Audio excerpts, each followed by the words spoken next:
Team coverage on recent sweeping tariffs imposed by the Trump administration now turns to new technology prices that could be impacted. Apple shares specifically tumbled nearly 9% this morning, shortly after the market opened. Western Mass News reporter Madison Lasowski joining us live in studio tonight after speaking with a local computer store. Madison. Chris, I gathered some mixed reactions from computer technicians and also customers regarding potential price increases on products such as iPhones and MacBooks. Take a listen. Yeah, there's a lot of uncertainty in the market right now.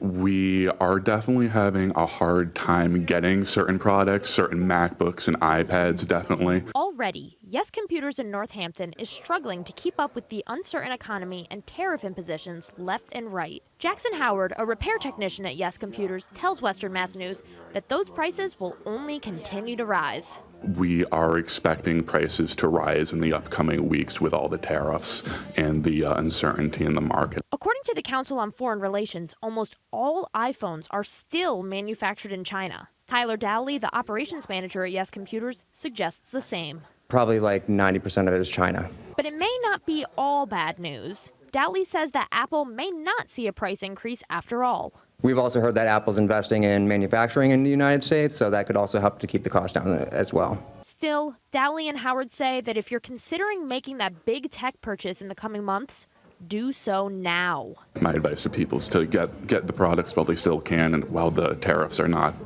affecting pricing too much. I would say that would be obvious, in my opinion. Because even if some companies can eat the increasing costs, in order to keep staff and maintain their level of business that they've tried to sustain, then I think they would have to increase their prices, so it does translate to the consumer. And we talked with one shopper who was hoping to buy an Apple product in the coming weeks, and he is not happy with the idea of constantly increasing prices. Tariffs being imposed is more than likely a way for Trump and his administration to play with the market.